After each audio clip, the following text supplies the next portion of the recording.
Good evening, everyone. This is Michael Lambert. I'm the city librarian. I apologize about the delay. We've been experiencing some technical difficulties, and at this time, I'll turn it over to our Library Commission Affairs Analyst, Margot Schaub. Thanks, Michael. Welcome to the meeting of the San Francisco Public Library Commission for July 15th, 2021. The time is 4:34. My name is Margot Schaub. I am the Library Commission Affairs Analyst. As an ongoing reminder, due to the COVID-19 health emergency and to protect library commissioners, staff, and the public, the Library Commission meeting is being held virtually, and members will participate in the meeting remotely pursuant to orders issued by the mayor and the governor. Commissioners will attend the meeting through video conference and participate to the same extent as if they were physically present. Public comment will be available for each item on this agenda. Members of the public can observe the meeting using the Webex system by following the link in the library's event calendar or by calling local 1-415-655-0001 and entering the access code for the meeting. The access code for today's meeting is 146-461-5870. To make public comment when connected by phone, please raise your hand by dialing *3 when public comment is called to be added to the queue for the agenda item you intend to comment on. Individuals joining by Webex should click the raise hand button in the lower right-hand portion of the participant panel in order to be added to the queue. Best practices to make public comments are to call from a quiet location, speak clearly and slowly, and turn down your television or radio. Each commenter will be allowed 3 minutes to speak. Anyone wishing to make public comment on an agenda item will remain on mute until their line is open. Chris McCullough from Media Service Operations will facilitate this meeting and assist in moderating public comment. Mr. McCullough will call upon members of the public by name or by caller number to prompt each attendee who wishes to provide public comment. I will now commence with roll call. Library commissioners in attendance are Vice President Pete Wong, Commissioner Lee, Commissioner Mall, and Commissioner Lopez. Thank you very much. Hello and welcome to the July 15th, 2021 meeting of the San Francisco Public Library Commission. I'll start our meeting by reading our Ramaytush Ohlone land acknowledgement. The San Francisco Public Library Commission acknowledges that we occupy the unceded ancestral homeland of the Ramaytush Ohlone peoples, who are the original inhabitants of the San Francisco Peninsula. We recognize that the Ramaytush Ohlone understand the interconnectedness of all things and have maintained harmony with nature for millennia. We honor the Ramaytush Ohlone peoples for their enduring commitment to Warep, Mother Earth. As the indigenous protectors of this land and in accordance with their traditions, the Ramaytush Ohlone have never ceded, lost, nor forgotten their responsibilities as the caretakers of this place, as well as for all peoples who reside in their traditional territory. We recognize that we benefit from living and working on their traditional homeland. As uninvited guests, we affirm their sovereign rights as First Peoples, and we wish to pay our respects to the ancestors, elders, and relatives of the Ramaytush community. We recognize to respectfully honor Ramaytush peoples, we must embrace and collaborate meaningfully to record indigenous knowledge in how we care for San Francisco and all its peoples. Thank you, members of the public who are attending this meeting remotely. If you have not already done so, all of the materials for this meeting are available for download on the Library Commission page of the library's website, sfpl.org. We have a total of 6 agenda items today, so we're going to begin with agenda item number 1 on the agenda and open it up for general public comment. Members of the public who wish to provide general public comment should now raise their hands in order to be added to the queue. If you're using the Webex interface, click the Raise Hand button in the lower right-hand portion of the screen. If you have called into the Webex dial-in number at 1-415-655-0001, please press *3 to line up to speak. Mr. Vice President, Operations is checking to see if there are any callers in the queue. If you have not already done so, please raise your hand in Webex or press *3 on your phone to be added to the queue. For those already on hold in the queue, please continue to wait until it is your turn to speak. Operations, are there any commenters in the queue at this time? Yes, Mr. Vice President, we have 2 callers in the queue. Thank you, Operations. Please begin allowing general public comment. Call-in user 10, your 3 minutes starts now.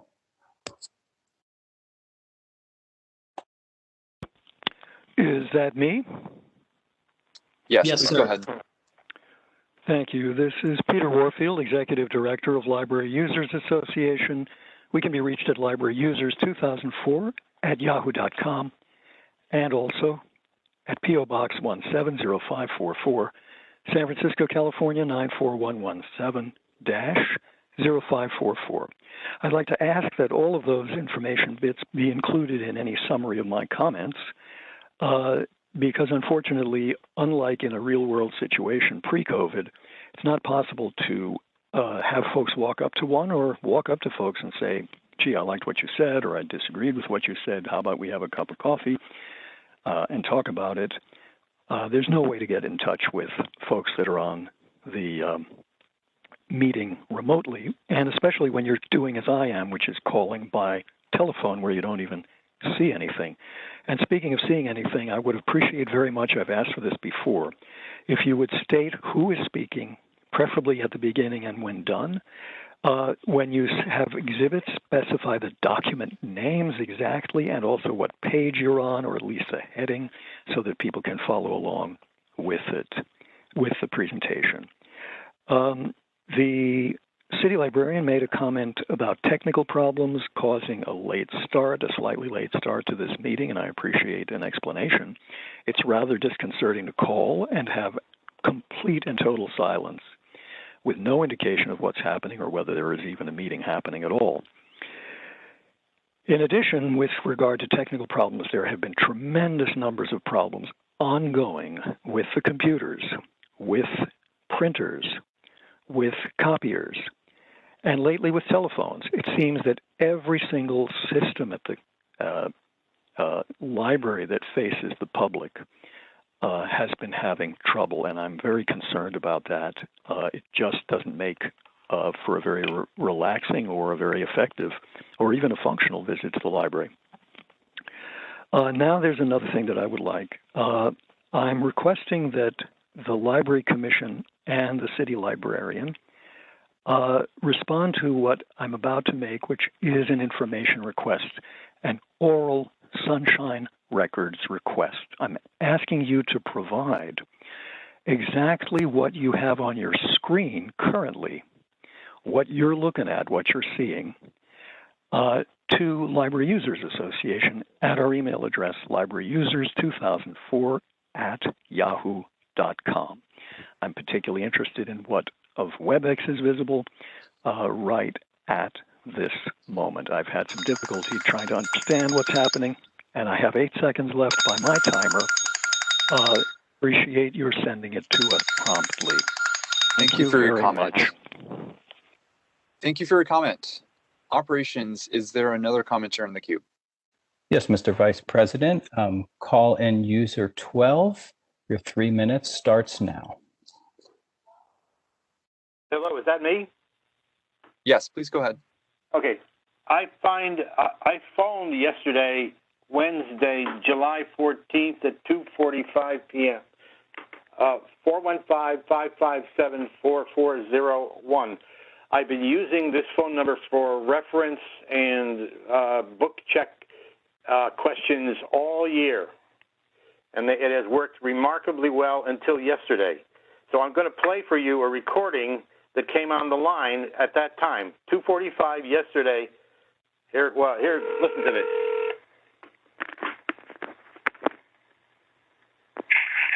Thank you for calling the San Francisco Public Library. Our office is currently closed. Our normal business hours are Monday through Saturday, 10 a.m. to 6 p.m., and Sunday, 12 p.m. to 6 p.m. Okay, so that was a false message. I called back later, and a librarian answered and helped me. I'm very concerned about many issues, many of them technical, that are going on with the library right now. The elevators should all be working all the time whenever the library is open. We have severe accountability issues here. Whoever is in charge of the library should have planned ahead. I don't want anybody telling me this was an unexpected interruption. We've had maintenance problems at those elevators prior to COVID for well over a year. I can't believe that no one in the library could foresee these interruptions of service. These are severe degradations to the seniors and low-income people, people who can't climb stairs. In addition, I just called the history department and with very great difficulty was able to communicate with a librarian who was interrupted constantly, and I believe this is because we've had an unacceptable degradation in the phone system. My understanding is that this new phone system is a voice over internet protocol, a severe degradation in the quality of the connection you have with patrons who call in and who have the only way to contact with the library. There are thousands of us, if not hundreds of thousands of us. I want accountability on both these issues. I want the librarian, the city librarian, to tell us, give us contracts, put them on the website about the elevator maintenance, and explain why for years we've not had reliable elevator service. And this VoIP thing is a disaster. It's a disaster, and you're definitely discouraging people from using the phone system and even using the library. I'm very, very concerned. I love the library. It is the greatest institution we have for the public service in San Francisco, and I'm very saddened, if not angered, at these setbacks. We need to fix the library and not pass the buck to people who have... Thank you for your comments. Thank you so much. Thank you so much for your comments. Are there any more requests for comment, operations? No, Mr. Vice President, there are no more callers. Okay, let's pause for a moment to allow additional commenters to raise their hand by pressing again *3 or by pressing the raise hand button in Webex. We'll just pause for a moment to see if anyone would like to join the queue.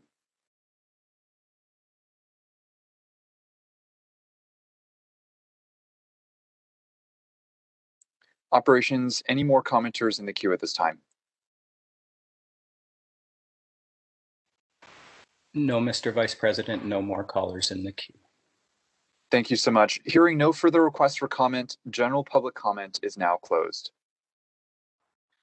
Okay, we're now going to move on to item number 2, which is the Community Hubs Initiative Report for discussion. Thank you, Vice President Wong, and good evening, Commissioners. Library staff appreciates this opportunity to offer a culminating report for the Community Hubs Initiative. It's been nearly a year since we first invited DCYF Director Maria Sue to present information to the Library Commission about leveraging our neighborhood libraries as community hubs to support the most vulnerable youth in our city in the wake of SFUSD's pandemic-related closures. Through our groundbreaking partnership with the Department of Children, Youth, and Families, the library was able to activate 10 library locations at various points throughout this past academic year to ensure the city's most vulnerable youth, overwhelmingly BIPOC, had access to neighborhood-based safe spaces with connectivity and trained youth development specialists who could provide the social and emotional supports they were missing while SFUSD was closed to in-person learning. This evening, I am so pleased to be joined by Charisse Dorsey-Smith, Deputy Director of Programs, Planning, and Grants for the Department of Children, Youth, and Families. And I want to take this opportunity to express my deep gratitude to Charisse for her leadership and orchestration of this initiative. At this time, I will yield to Charisse for her presentation.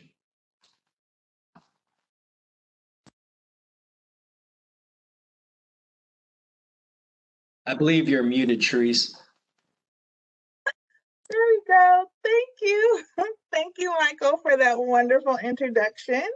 As you stated, my name is Charisse Dorsey-Smith. I am the Deputy Director of Program Planners and Grants for DCYF, and I'm so very excited and thankful to be here this afternoon to be able to present to you guys the Community Hub Initiative Report.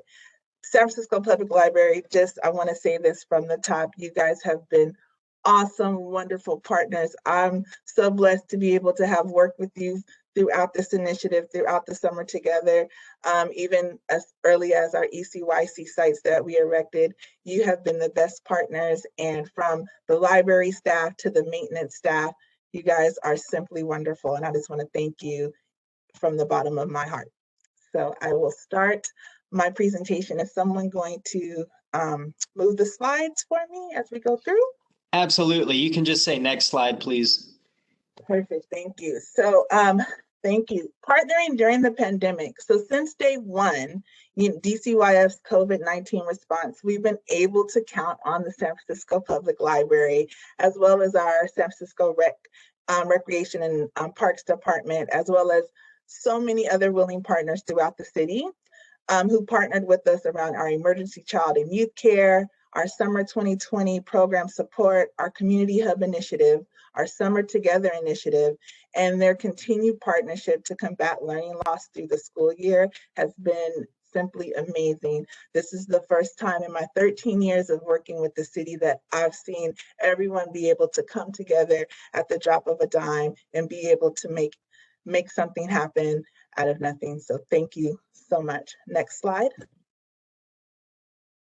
So I'm gonna kind of take us back and take us through a timeline, what our COVID-19, what our response was to COVID-19. So take us back 16 months, March 15th through 16th, the shelter-in-place order was issued. The San Francisco Unified School District decided to close the schools. So then RPD, DCYF, the Office of Early Care Education, as well as SFPL began our emergency child and youth care. June 15th, DCYF and RPD then shifted after the spring semester of providing the ECYC sites. We then shifted to start to program for summer. So June 15th, DCYF and RPD led summer camps and programs reopening. It was a much smaller scale than what we have traditionally done in the past. I think total we served about 6,000 students, where traditionally we serve over 18,000 youth. July 15th is when the school district announced that fall semester they will begin with distance learning. At that point in time, we're like, okay, let's once again come together and figure out how are we going to support the children and youth and families of San Francisco as they transition into fall semester.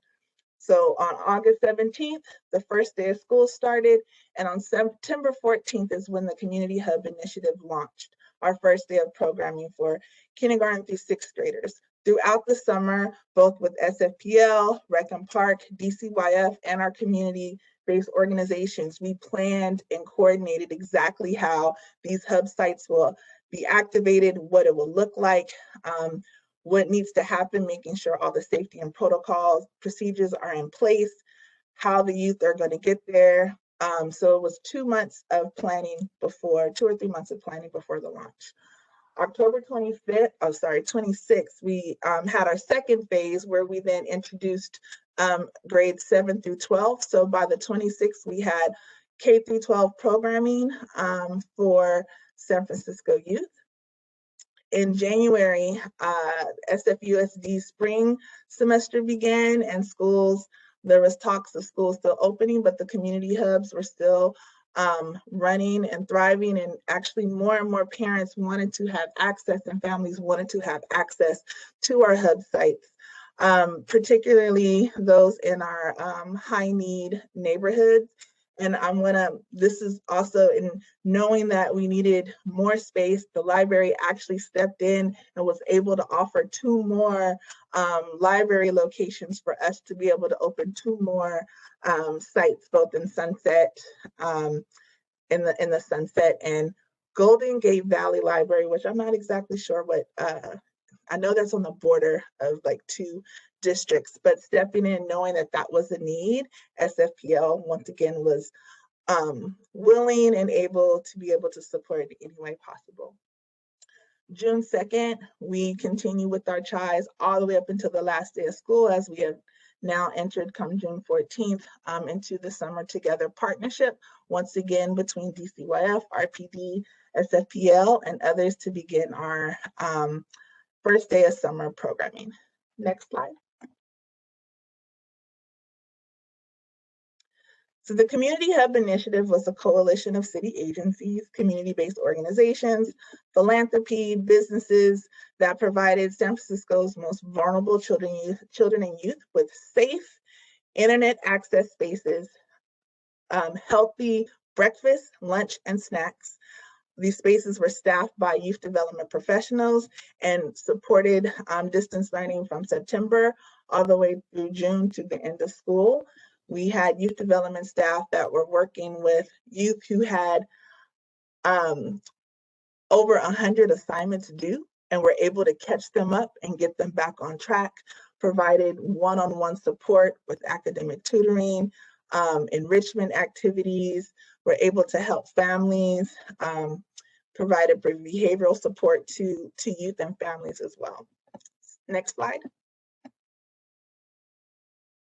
So in total, we had about 86 sites over the course of the city, and you can see with the map, the sites, the blue dots are CBOs that were throughout the city. The green represents Recreation Parks Department. The orange is SFPL. We had a couple of public housing sites and some other sites where entities like the Marriott, Yerba Buena Center for the Arts donated their space in order for us to have community hubs. There was a total number of around 563 staff across all 86 sites that had a capacity of 2,049. Next slide.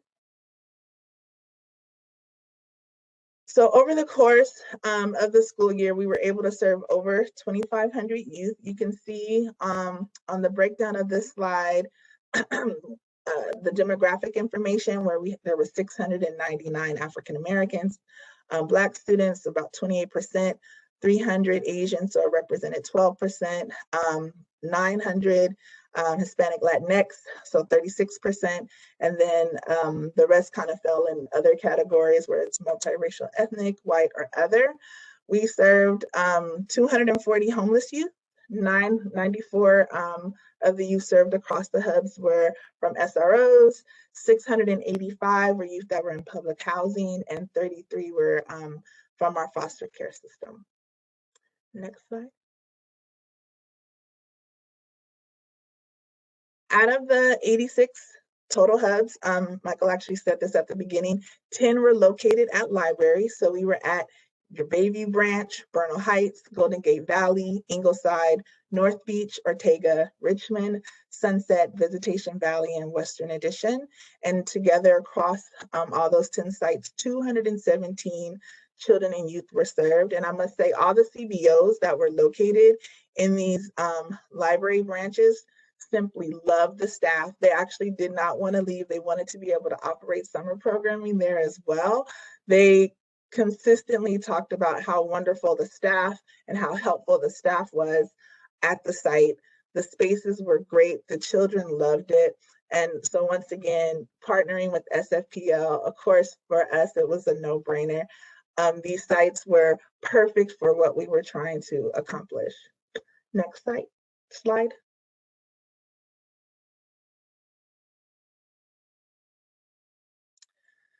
So here's just a breakdown of the 217 youth that were served at the library. So you can see the demographics, how many representation of African American, Asian, Latinx, 15 of the youth across the board were homeless, 6 were from SROs, 32 living in public housing, and 3 in foster care. Next slide. So here's just some, we provided a mid-year survey to all the sites just to get a better understanding of what's happening. Are they satisfied with the initiative? This was going out to parents for us to, if there's any tweaks or changes that we needed to make, we wanted to be able to do so, or any pivots. So 90% of the 391 hub parents surveyed were pretty much satisfied with the initiative. 97% felt that the staff genuinely cared about their kid, their child. 88% felt that the program helped their student keep up with schoolwork. 89% felt that staff kept them well informed about how their child was doing. 87% reported that their student participated in distance learning more often because of the program. What we found when we launched the hubs, that there was a high percentage of students who had never engaged at all. So knowing that school started August 17th and the first day that hubs opened was September 14th, that within that time frame, there were a percentage of students who had never logged in at all to their classes. 90% felt that their child did better emotionally because of the program. We did see a lot of students come in. A lot of parents talked about how their youth had totally changed. They were extroverts at one point and they became introverted. There was saw higher rates of depression and youth isolating themselves. So having access to a community hub, having access to be able in their neighborhood, their local library, being able to go and have programming and support for their young person was huge for a lot of families. 92% said that having their child at the program helped them with their own emotional well-being. So families were also, parents, of course, were struggling as well. Next slide. So here's just a couple of quotes from CBO sites that were housed in library locations. So a lot of people focus on academics, but in the hub, their young people were improving socially. The picture that you see is at the Richmond Library. Many of the young people and their families are going through hard times right now, and the outside world has a lot of threats, but this place lightens their day, and this is reflected back in their academic performance. So the actual space, the activities that youth were able to engage in helped them significantly just with their overall social and emotional well-being. Next slide. This is a picture at the Ingleside Library. So through our CHI work, and the organization that was there was CYC Community Youth Center. So through our CHI work, we were able to see firsthand how important in-person learning, academic support and wellness services are for students to thrive and achieve positive academic and SEL outcomes. It has been very rewarding to see how some of our students who, after a single grading period in our program, have significantly improved their grades with the individualized support from caring and supportive adults. We have also seen improvements to their confidence, self-esteem, and social interactions with others. I'm eager and enthusiastic to see how our program can continue to be positively impacted to our students. Being able to access this site was huge.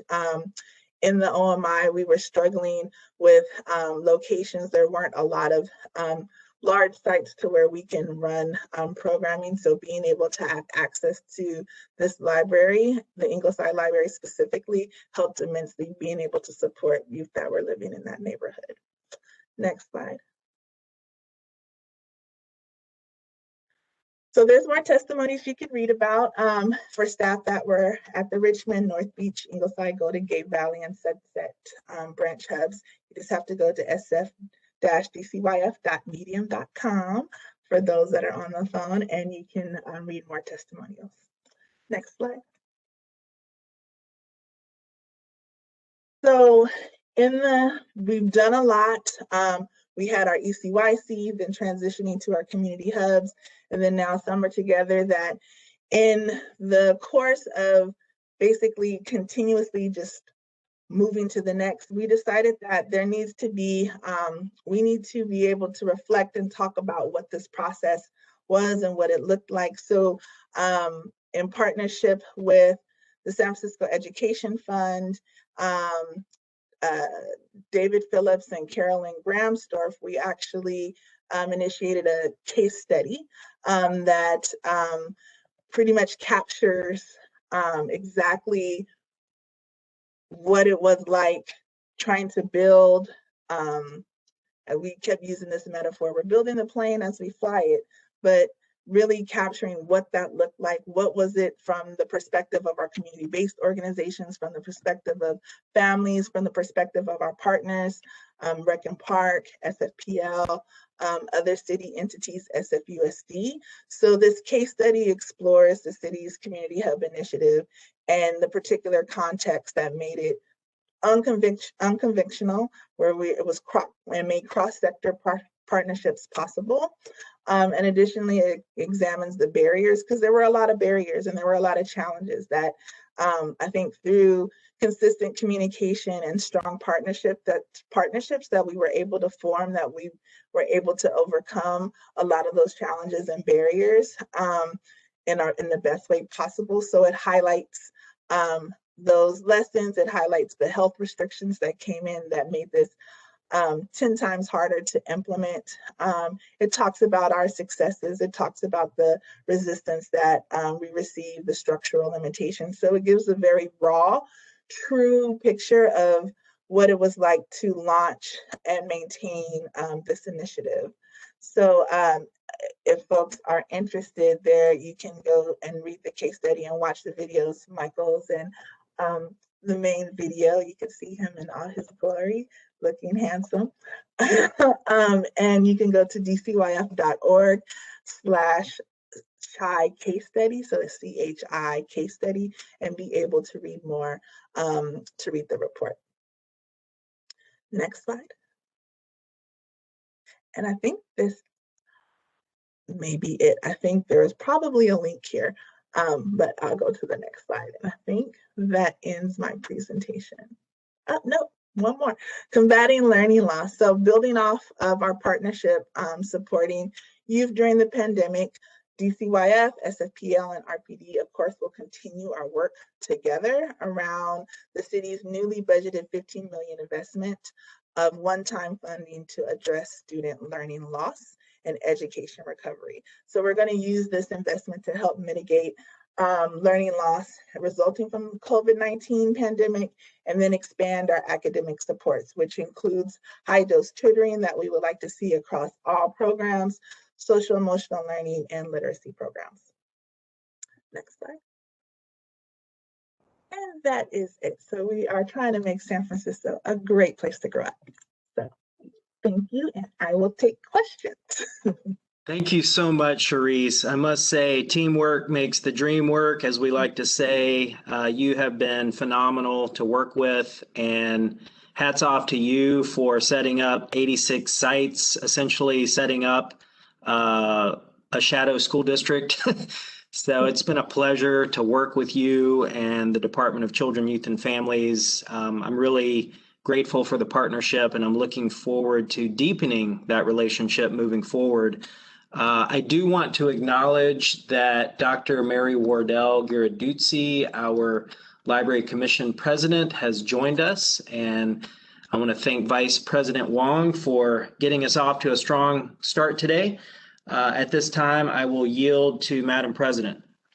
Well, thank you so much, Charisse. I did come in partially to part of your presentation, but I had read all of your reporting and the documents that you've done, and I just want to say thank you so much. The shadow school district, I'm not sure it was a shadow, but it definitely was, it allowed the children to continue being engaged in community, and did a marvelous work to help fight against learning loss. So I just want to thank you. And I just also want to apologize to you and to all of the commissioners for arriving. I didn't arrive late. I just couldn't get on. I couldn't get in on the site. So I've been having technology problems all this time. But what we're going to do now is that I want to thank Commissioner Wong for beginning this item, and we are going to now move into our public comment phase. And then after that, we'll move into our commission discussion. And Charisse has already said that she's available for that. But operations, do we have any callers in the queue? Yes, Madam President, one caller in the queue. Would you please put the caller through? Yes, user 10, your 3 minutes starts now.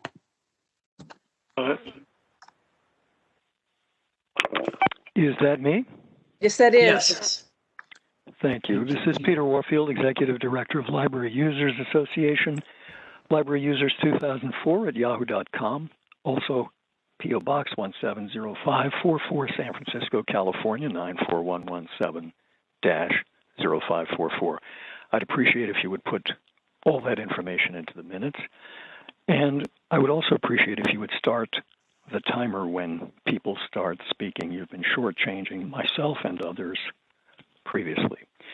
It was difficult to follow because, as I requested at the beginning, page numbers, document names, page names were not mentioned, but there's a great deal of material in this very extensive report, and so I appreciate that. Certainly, we're in favor and absolutely support all that can be done for students and kids in San Francisco. And so my first question is, actually, what happened to universal access to education and so on? I understand that there were evidently choices being made, but it sounds like there were quite a few people left out. Additionally, I'm concerned, I recall there were lengthy mentions at various meetings of who would be served, and I understood at one point that there was a special consideration being given for the children of essential workers, people like firemen and so on, who, as essential workers, might have difficulty going to work if their kids were not taken care of by day. So it's not clear to me what happened to that goal of enabling some kind of care and attention for the kids of essential workers versus, and maybe it wasn't versus, this group. I don't understand fully what the library's role is, except basically as a place to house this program, which was not led by the library and didn't seem to use the library in any way as its function as a library. On page 28, I see that the public library, in addition to donating 10 spaces, repurposed staff to support hub sites, including janitorial staff. Well, that's fine, but there's a whole question of what was lost for the overall public, including all the kids that might not have been able to get into that program or weren't, according to the report, as well as the regular folks all throughout the city. Thousands and tens of thousands, millions actually of visits per year that were given up, presumably because of that. Now that the program seems over, I hope we can get back to the regular library service. Thank you very much. Thank you for your comment. Operations, are there any other callers in the queue? Madam President, there are no more callers in the queue. Okay, hearing that there's none, public comment on this item is now closed. So we're going to move into our commission discussion. We have Ms. Dorsey here. And I'm going to just move my screen over a bit. As you know, she has an extensive report. And I'm going to go ahead and call Commissioner Lee, if you can unmute yourself, and you can begin. Thank you, President. Yes, I enjoy all the reports. And I find that it's a great report about the case study. So I particularly enjoy the missed opportunity and 7 lessons learned and all that. So my first question is trying to find out from Cherise, if possible, what if those opportunities were not missed? What sort of impact would it have been? That is a great question. I think if some of those opportunities weren't missed, we would have been able to serve more youth. One of the limiting factors in the hubs was the actual space. Like if we were able to partner with, have access to larger spaces such as school buildings, we would have been able to serve more youth. Even though Also, there was a capacity issue with CBOs as well, as far as being able to hire staff. But one of our first barriers was space and finding the adequate amount of space to be able to serve the number of youth that we initially intended to serve. In addition to that, another huge limitation was when we first launched the hubs or were planning, the number of youth that were allowed to be in a cohort was significantly reduced. So that also, which meant smaller groups, which then meant more staff needed to support more groups. And so I think if some of those limitations, if we didn't have those, we would have been able to serve way more students. Throughout the entire Community Hub initiative, we did not have one outbreak. There were no, any COVID positive case did not happen at our community hubs. It happened out in community or in homes. And so the practices that, the CBO partners were able to implement in RPD, and even with SFPL staff, definitely made the spaces safe enough for us to be able to engage youth in a positive and safe environment. So I think if those limitations weren't in place, and if we were able to partner with SFUSD a lot earlier, they had a lot going on. There was a lot that they needed to deal with and be able to address. But I also think if we were able to partner with them right on the onset, we also would have been able to hit those youth that kind of fell through the cracks because we didn't have direct access to or couldn't identify all the pockets that we were missing. Once again, I think we would have, we met our goal of wanting to serve youth in the most vulnerable populations, but I think we could have did an even better job. That's wonderful. Thank you for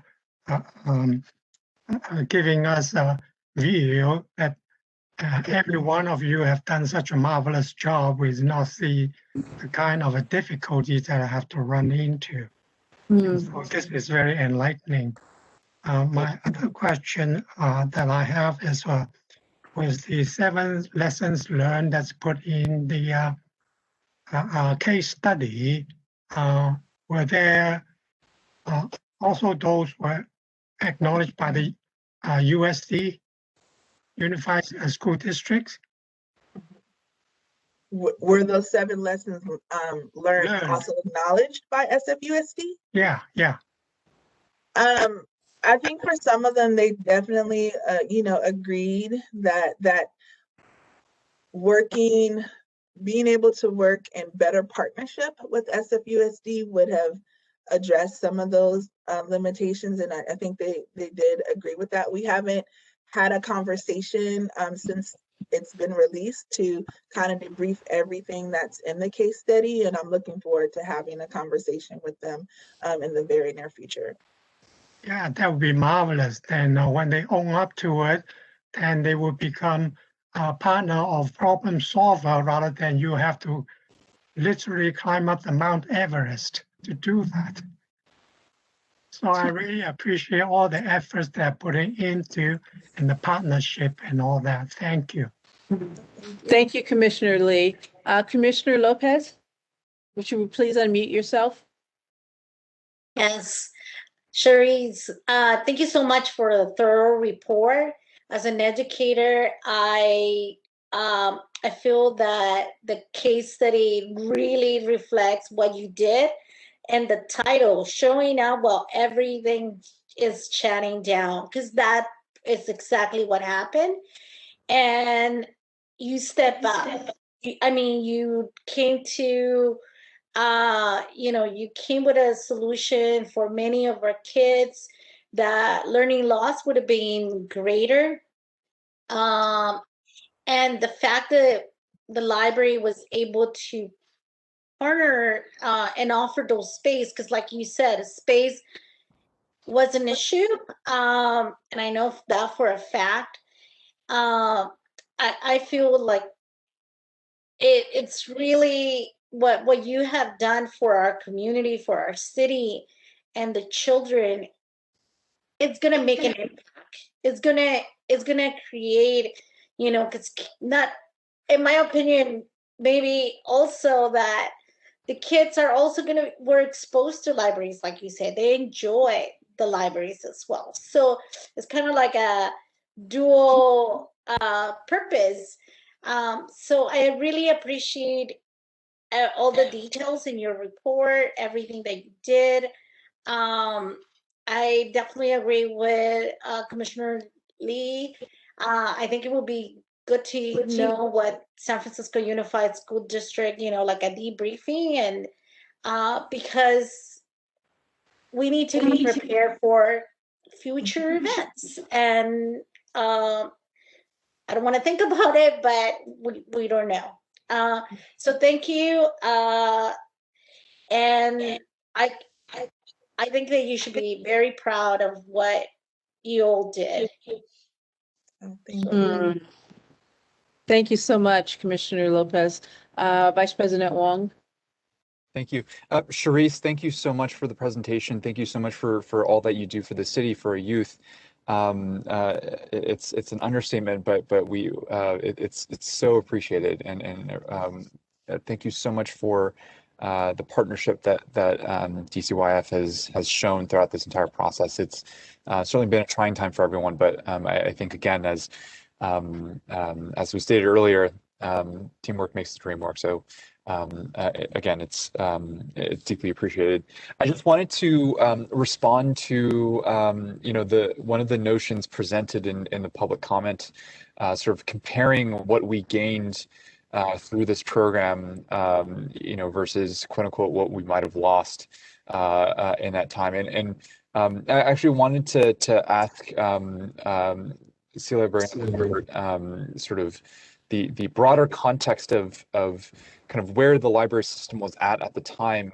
My sense is that the particular framing that was presented is actually a deeply inappropriate way of viewing the impact of this work, and it deeply undermines the spirit of what we're trying to do with the library, but then also what DCYF and SFUSD were trying to do. But just wanted to see if there's any additional context that the city librarian could provide to sort of ground us before we sort of go too deep into certain things. Thank you so much, Vice President Wong, for this opportunity to provide some clarification. At the time that the Community Hubs initiative was launching, the public library system did not have the capacity to deliver library services as our community had been accustomed to being served in the past. We were in a shelter-in-place order. In the earliest days of launching this initiative, the library had 2/3 of our workforce deployed as disaster service workers. We didn't have the staffing to operate neighborhood libraries. As you may recall, we very gradually started phasing library services back in last August with the launch of SFPL to go at the main library and one neighborhood branch, the Excelsior branch. We had to develop a contact-free service model that did not allow for in-person services. The best and highest use of our facilities was the Community Hubs initiative. The most vulnerable youth in our community needed access to safe spaces in their neighborhood where we had connectivity, where we could partner and have community-based organizations with trained youth development specialists to work with these young people, to make sure that they could get logged in and also receive the nutritious meals that they rely upon ordinarily at school. So it is important just to remember the context. It's not as if we would have been able to operate our libraries and allow patrons to come inside our doors at that time. It's only been recently, starting this spring, that we've been able to resume in-person services, and now we are well on our way with that. Thank you for the question. Thank you so much for the extra explanation. Thank you, Commissioner Wong, as well as our city librarian, Lambert. I don't see any other commissioners' hands up at this particular time, and so I just wanted to make sure that I extended another opportunity in case there was anyone that I missed. I'm just trying to monitor right now. And Madam President, just for your edification, Commissioner Wolf and Commissioner Ono are excused this evening. Okay, thank you so much. That's very helpful. So seeing that there isn't any further commissioner discussion on the wonderful report from DCYF on the community hubs that saved our city, saved our children. We want to thank Sharice, Ms. Dorsey Smith for the remarkable service she provided to the children and to the families, and to all of those that call San Francisco home and live in the Bay Area.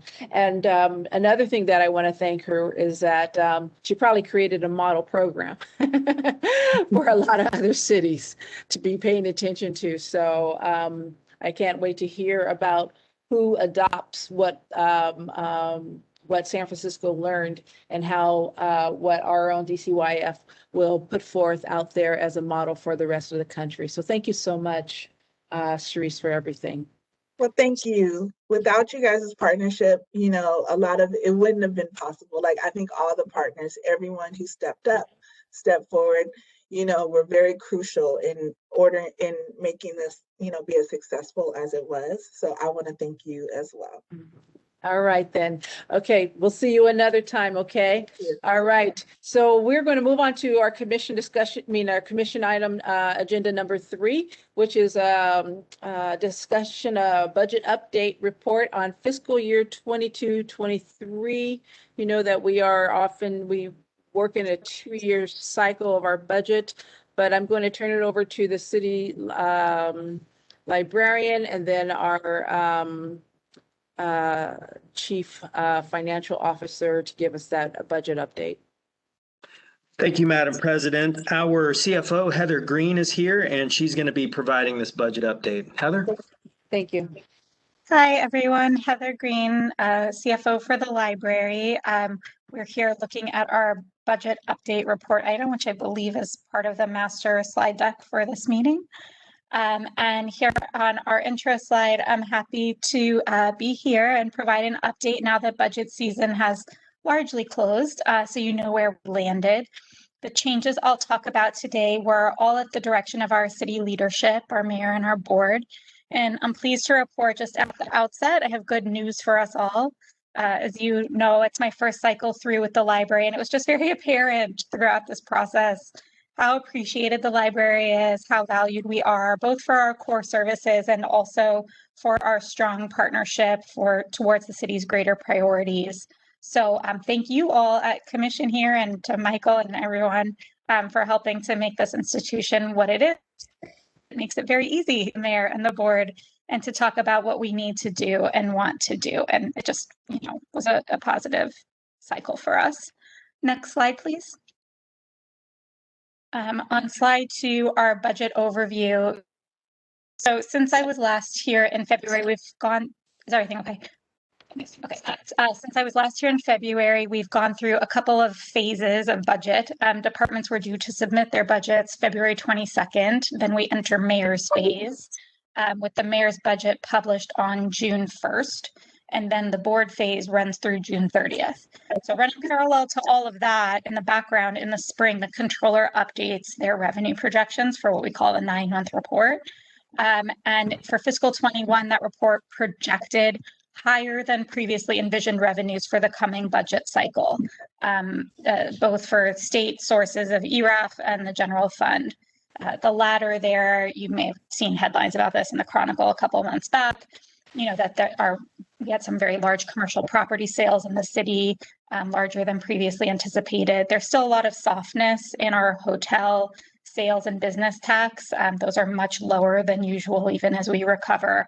But the overall picture was more positive than everyone previously thought. So the short story is that those revised projections had a positive effect on our bottom line, from both from February and also from this time last year. So last year, when fiscal 22 was year 2 of the budget, we thought we were going to be in at about 157.4 million. We actually had to appropriate less than that in department phase this year. Near the peak of the pandemic, we thought we were going to be at 153.2. By the time the budget was finalized, though, we came to a bottom line of $171.2 million. And then you can see fiscal 23 is, projected to be roughly level. Next slide. So looking at slide 3, our budget sources. This slide shows the breakdown of sources, and though our bottom line has gone up, the distribution of funding sources should remain pretty familiar for those of you who've been on commission a while. There's actually been an update to this even since we pulled this deck together last week in the last line, so I'll be sure to explain that when I get there. But really the takeaway for us when it comes to sources is that the vast majority of our budget is our library preservation fund. That's our set aside. Since we're using a few million of fund balance in year 1 to deliver the service enhancements we had proposed before you for fiscal 22. You can see there's no plan to draw on fund balance yet for fiscal 23. That's something we revisit each budget cycle, so we could choose to invest more when we come back around starting in December. Very small dollars expected from fees and other miscellaneous sources, continuing to be fabulously fine-free. And we've also, just to note, I'm sorry, I don't recall if I mentioned this at an earlier commission meeting, but we had worked with the controller and treasurer tax collector to forgive about $3 million of old debt, non-collectible debt on our books, freeing up patron records and, just trying to make it as easy as possible to be a library patron and, remove barriers for folks where, a few dollars may make the difference between circulation and not. And then, bottom line. So you can see here, there's this $8 million in COPs funding. So COPs are certificates of participation.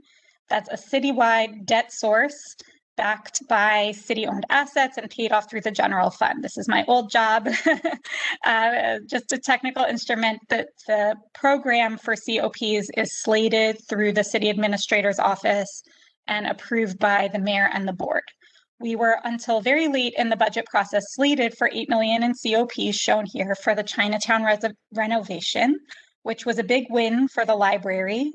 We don't usually get those sources because we have access to funds through the Library Preservation Fund. So that was really a testament to both our planning and the value everyone knows our projects deliver to the city. We thought that was great news. Then last week, when I was talking with the controller, just this week actually, I was talking with the budget office, and we were trying to figure out why they had loaded $8 million in general fund instead of seeing it as like debt service payments, like you pay off a car or a house. And turns out that they decided the best course was just to assign us cash for Chinatown instead. So the dollar amount has not changed, but the color of money has, for the better. Cash is king for our government, just like it is for our households. That means we don't have to, bear the additional cost of borrowing money. And we're very thankful to our city leadership for these funds that will help us expedite this important project. Next slide. Oh, I'm sorry. I see the slide numbers are different from what I've been saying. So I'm now on slide 28 of the master deck. Sorry about that. Slide 4 of my micro presentation. Okay, so on slide 28, budget uses by division. So bottom line is our uses match our sources. That's what balancing is. And for fiscal 22, so you've already kind of gotten the flavor. What we've done with the additional revenue that came up at the last minute is to focus on the economic recovery driver of the Chinatown project. These things come up very quickly, and we had a project with a big hole that we were trying to solve for anyway. We knew we had about an $8 million hole that would deliver a project serving a neighborhood with some extraordinary needs at this time. And so those funds will help us, combined with the $8 million cash, from the general fund help us to deliver that as quickly as possible as part of the city's economic recovery stimulus program. So we're excited about that. And that kind of appears as I'll call it a bump in the facilities capital projects uses in fiscal 22. I'll note here, because it's our other major capital project in the works, that we remain committed to the Ocean View new construction project. We're excited about that one as well. And we're pursuing hopefully state funds did come through. We are hopeful about pursuing some of those for construction support. And we'll be, prioritizing lining up funds for that in budget cycles to come. So look forward to hearing about that. Next slide. Here, looking at a table of the final budget as of July 1, so slide 29, out of all these numbers here, which the slide is kind of just for the record, I'll call your attention to the use of fund balance. This really hasn't changed much, and on the next slide, I will show you drivers of change within our budget. Next slide. So here, slide 30, major changes to the budget as of July 21. So you can see the uptick in appropriated library preservation fund revenue, which this also includes $500,000 in assigned add backs from the board. They call them add backs, but for us it's additional appropriation. It's not that additional funds come to us. Note again, the COPs has changed to cash. In conversation with the board's analysts, so this is kind of an annual back and forth, we agreed to some small cuts for savings. This is par for the course. And the important thing to note here from my perspective is that almost all the cuts are one time, not ongoing, which is important for us, especially on the salary side as we look to staff back up and get back to full levels of service, which is very clearly our collective top priority. On top of some manageable attrition savings, that's what we call the savings to salary and benefits, that $300,000 one time. You can see some minor cuts to travel and janitorial. In equipment, we didn't get one truck we wanted. And then we will not need book vending machine maintenance money until fiscal 23. So we gave back that $60,000. For add backs themselves, the board added $240,000 to the Scholars at Home program we had planned on to benefit low-income San Francisco families with books. Had $260,000 for a third book vending site at Treasure Island. That $260,000 number may look familiar to you if you've been following along closely. It's what we had proposed for year 2 originally for fiscal 23 to allow us to pilot at 2 sites and then grow. Not a huge surprise, the board did not want to wait. So they wanted to have enough on hand to get to 3 sites in fiscal 22.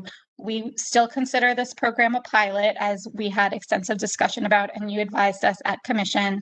And we are going to, work with our RSA Research Strategy and Analytics Division to, right size this program as we go and figure out what really works well for patrons and for the library before we expand beyond that. Next slide, please. Slide 31, these are investment highlights. This slide is really just a summary reminder of the investments we have coming in this year. You've seen them all before, but from the budget seat, every new year brings a sense of possibility. We're excited about delivering all of this. Investments in training for the department, for racial equity, the capital investments, both the major projects and devoted funds to state of good repair. Expanding the Yell program, and remember that we're turning that into a real youth employment program in partnership with YouthWorks, broadening the audience who can take advantage of that program. We are also sending funds to the Arts Commission to support cultural equity commissions, and we have planned some community engagement for the communities surrounding the Main. Next slide. And then closing in by way of update, I'll mention that there was trailing legislation from the library with the budget. There were 2 pieces of accept and expend legislation for the Friends. We're required to do this for grants greater than $100,000. One shown here is the business as usual annual grant. This year it was in the amount of $860,885, slightly higher than last year. And our library leadership works with the Friends to articulate the lines of that grant. And then next slide, please. On slide 33, the Friends are also planning to award up to $875,500 for the mission renovation project. And this would be a dedicated campaign on top of the annual award to support one-time costs related to that effort. 875.5 is the budget for furniture, fixtures, and equipment for mission renovation. Next slide. Here on slide 34, these are really just some notes from the CFO perspective in closing this cycle, where I see our department will be prioritizing what we'll be wrestling with in the coming year. As I mentioned, we're laser focused on reopening and restoring service levels. As we do that, we have to continue to adapt, build on the adaptability muscles that we've flexed so strongly this year in our ever-changing health and safety context. Holding on to positive lessons learned. I think a bright spot for all of us was the attendance we saw at some of our virtual programming. So we don't want to throw that away, and thinking about, well, what do we need to really, continue to deliver that model? We will, continue to look for ways to support San Francisco in recovery as best we can, prioritizing building a more equitable organization, of course. And then, preview for next month, I think will be, embarking on a 5-year strategic planning effort. And for me personally, I'm trying to prioritize right-sizing our annual budget. We have a lot of lines that just kind of carry over from year to year. And every once in a while, it's good to do a tune-up. So I've got fresh legs and look forward to that. And that is it. Last slide is questions and discussion. Thank you. Thank you so much, Heather, for that really strong budget update. What we're going to do now is go to our public comment on this discussion, on this agenda item, and then we'll return to our commission discussion. Operations, are there any callers in the queue? Madam President, there's one caller in the queue. Thank you. Would you put that caller through, please?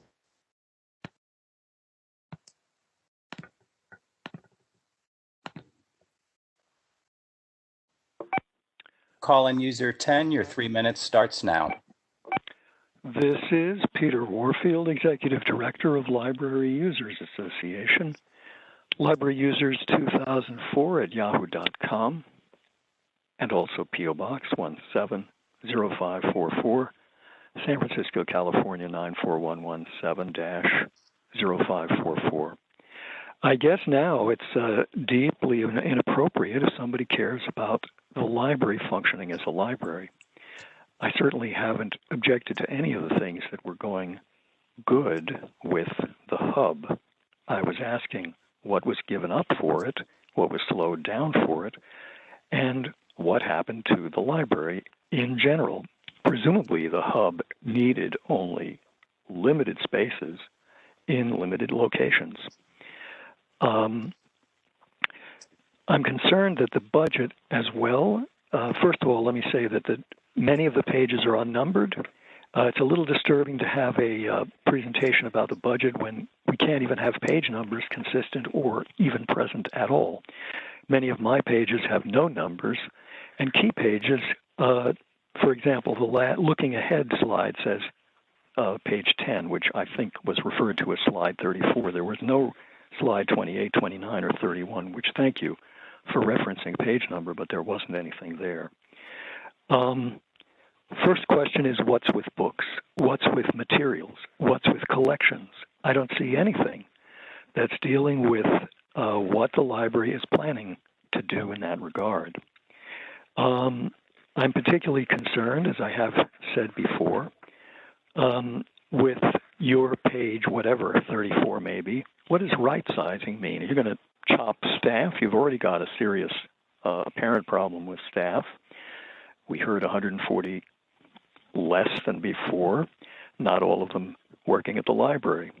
What's going on there? What's right-sizing? Right-sizing, as far as I'm concerned, is a code word that means cutting staff. Why? Restoring service. Where is the commitment to have current papers, periodicals available everywhere. That's a key function and tremendously expensive and these days difficult to get, especially if you don't have a computer. And where is the equal access to programs? Where is even just telling people they can get on a Zoom program by using their telephone? You still don't do that. So people have to have a computer, it seems, and an email address to get onto these virtual programs. Where's the equal access to information by mail for the tens of thousands who don't have email access? How about that, and how about a privacy audit desperately needed? Thank you. Thank you. Thank you for that comment. Operations, are there any further commenters in the queue? Madam President, there are no more callers in the queue. Okay, let's just wait for a moment just to see if there's anyone else that might show up.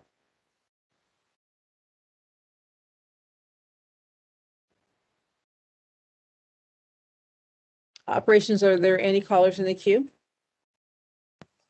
No, Madam President, no more callers in the queue. Okay, hearing that there's none, we are going to end public comment on this item. And now we're going to go back to our commission.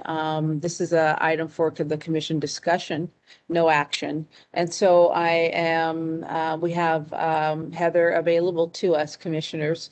As you've seen, she has in her budget update given us very clear information. But yet, if there's any other questions that we may have that is still pending in your mind, or you need some more clarity, she's available to us now.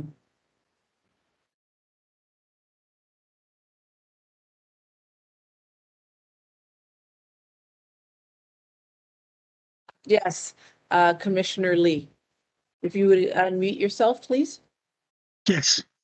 I thank Heather for the budget presentation. Certainly very refreshing. Particularly the positive news is that Chinatown and Ocean View would be resuming their renovation and changes. One question that also excites me is the strategic planning, particularly due to the pandemic, that there are a lot of behavioral changes. And therefore, from the patron's point of view and for all these partnership point of view, there are changes that we really need to be able to give that kind of a strategic thinking. And so that's thought. I just excited to hope to get more details about the work that will be progressing with the strategic planning. Yes, absolutely. I share your excitement about that, Commissioner, and we will be bringing, it will still be a preliminary because we have not yet awarded we have a notice of intent, but not yet an award contract finalized. But if we can get that to you, we will have that detail regardless. We will be giving a preview of the process, and we look forward to the Commission's vigorous engagement on that front as we progress through the year. It's going to be great. Thank you. Thank you so much, Commissioner Lee, for that question, as well as Heather for the response. I'm looking to see if there's any other commissioner input, and I'm monitoring the hand raising functionality.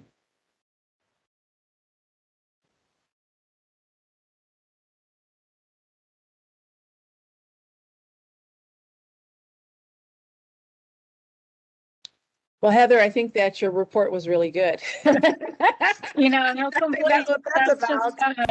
I do love a pop quiz, but I'm also happy to take no questions. But really, thank you all. It's a lot of fun working with this department and with you all. And it's already time to start thinking about next year. So it won't be too long, and be back soon. Yes, absolutely. And your list of things to be focused on in your summary slide was spot on. The things that we want to do more of, the lessons learned, is basically that's what I kind of saw in there. making sure that we run toward the things that we know we need to do better that brings more access and equity. And so thank you for using the power of the budget tool to do that work. All Yeah, right. that's the best part of the job. You know it. Thank you very much, everyone. All right. Thanks, Heather. All right. So now we're going to move on to our agenda to the city librarian's report. This is an opportunity for the city librarian to provide any updates, make announcements, or any other activities of the San Francisco Public Library. So I'm going to turn it over to our city librarian. Thank you, Madam President. I am so pleased to bring forward an update on our efforts to get our library system reopened and services restored throughout our city. Our Chief of the Main Library, Tom Fortin, and our Chief of Branches, Kathy Del Neo, are both here. They're going to co-present about our progress to date and notable reopening activity in the coming weeks ahead. Tom? Thank you, Michael. Next slide, please. Thanks, Michael, and good afternoon, Commissioners. I am Tom Fortin, Chief of the Main Library, and I'm happy to share a few more details about the next step in the phased reopening at the Main Library, which began way back last summer. First, I want to take a moment to thank all of the public service staff at the Main who have done an outstanding job during all of our reopening phases, beginning with To Go last August, and through the first steps of Browse and Bounce in early May, followed by opening all the upper floors in mid-June, and now as capacity restrictions are removed, and soon as we restore our pre-COVID public service hours. Throughout each phase, staff have shown the resiliency and positive work attitude, bringing us to where we are today. And before I go to the next slide, I just want to point out that the central photo on this slide is a photo of patrons enjoying the Jewett Gallery, which is on the lower level at the Main Library. And it provides a reminder for me to share that both the Jewett Gallery and the Skylight Gallery on the 6th floor are now open, both with very engaging exhibits. The Jewett Gallery on the lower level has opened with Reclamation, artist's book on the environment. It's in this exhibit, over 40 book artists created works that involve, educate, and inspire about action about the environment. And in the Skylight Gallery on the 6th floor, we are currently exhibiting When the Conference Heard from the Street, scenes from the 6th International Conference on AIDS, 1990, with photos and documents from the ACT UP demonstrations of the day. They're both very engaging, and I would encourage you to attend. Next slide, please. And continuing on with details of where we are now and our next steps coming soon. As you know, all floors of the Main are now open without capacity restrictions. They're open for browsing, and patrons may seek assistance from librarians and from the library workers at the page desks. All reader seats are open and study spaces are available. And of course, patrons now enjoy access to all of our vast reference collections. And I just checked our stats, and daily visits this week are averaging above 1,200 patrons a day, with Tuesday's tally of 1,335 being our busiest day since reopening. And we are pleased to offer over 100 public computers available for walk-up use with a library card. Patrons can now get 2 one-hour sessions on the machines. And we now offer print, scan, and fax stations on each floor. I had mentioned the Jewett and Skylight Galleries earlier. And then our next step is reopening the Main to its, our next step is scheduled for Tuesday after Labor Day, when we will be resuming our pre-pandemic regular service hours on September 7th to include evening hours until 8 p.m. Tuesdays through Thursdays. Also, we will soon restore patron access for booking meeting rooms for community groups for September dates and then into the future past September. As you can see, we've nearly resumed all pre-pandemic services, and I want to thank the Commission and Michael for all of your support through the many phases of reopening. And now with more news on reopening, I will turn it over to Kathy Del Neo. Thanks so much, Tom, and congratulations again. And thank you yet again for going first with reopening fully. I'm really appreciative of this opportunity, commissioners, colleagues, and members of the public to share an update on our plans to reopen the branch libraries. Oh, next slide, please. Next slide. I'm pleased to let you know that by next Tuesday, we will be providing either limited SFPL to go service or full service in 26 branch libraries, 5 days a week. By the middle of August, we plan to have 26 branches reopened for full service 5 days a week. I want to mention that our Mission branch is currently closed for renovation. That branch is having SFPL to go service right now, and we're going to continue that 2-day-a-week service to the community as we are engaged in dialogue with partners with an aim of launching a more robust temporary service this fall. Our branch division has set a further goal of reopening all of our branches for full service 7 days a week by early 2020. This plan to return to our pre-pandemic service hours at each branch library is dependent upon staffing. Next slide, please. I've been mentioning that our plans are dependent upon staffing for the past few times that I've provided an update on reopening. And today I wanted to share a closer look so that you could more fully understand the pace at which we're reopening our branch libraries. These numbers are from the beginning of July, when the branch division had 81 vacant positions. Some of these are part-time, some of these are full-time. And some of these numbers will actually decrease by the end of July as reassignments and recruitments for some positions are actually in progress right now. A high-level overview is that we have 8 branch manager positions vacant. We have around 10 librarian positions that are adult librarians and about 14 youth librarian positions vacant. We have a combined total of 6 technical assistant 1s and 2s vacant. We have 9 library assistant positions vacant, and we have 34 library page positions vacant. In addition to these vacancies, we do have a handful of branch division staff who continue to serve in disaster service worker roles more long-term. The team in the Chief of Branch's office is working closely with the library's Human Resources Division to fill these vacancies so that we have sufficient staffing to support 7 days of operation at each of our branch libraries. I can't express enough how much I appreciate our Human Resources colleagues. They have really begun this hiring with gusto, and we're working very closely with them to keep these recruitments moving along as quickly as possible. While we want to resume providing library services 7 days a week to our neighborhood branch communities as soon as possible, we have developed reopening goals that reflect the reality of our current staffing situation in the branch division. Next slide, please. As you know, one of our key reopening objectives has been to move from our SFPL to go service to full in-person service in our branch libraries. Toward that end, I am happy to report that 4 of our branches reopened for in-person service in June. This is a photo from our Ortega branch where our staff launched in-person service on June 21st. Next slide, please. I was remiss in not mentioning what slide number we're on when I started speaking. We're currently on slide number 46, which shows the Richmond branch. I'm really proud of the team at the Richmond branch who successfully launched in-person service also on June 21st. And next slide. Our small but mighty team of staff at the Visitation Valley branch launched in-person service, you guessed it, on June 21st. Ortega, Richmond, and Visitation Valley branches are now fully open to the public 5 days a week, Monday through Friday, from 10 a.m. through 5:30 p.m. Next slide, please.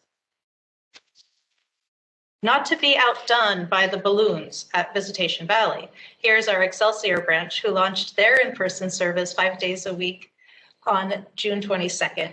Excelsior is open to the public Tuesday through Saturday, 10 a.m. to 5:30 p.m. Next slide, please. June was a really big month for us in the branch division. You heard earlier about the many branches that hosted community hubs, and Cherise did her great presentation earlier this evening. Those same teams of staff we had small teams of staff and we added back our regular staff at the branch. Those same locations actually transitioned in just under 3 weeks back to limited library services. And all of them launched on the same day, June 21st. So those hubs that transitioned now and are offering SFPL to go service include our Bernal Heights branch, pictured on this slide, slide 49. Next slide, please. These are some of our Golden Gate Valley Branch superstars, also launched on June 21st. Next slide.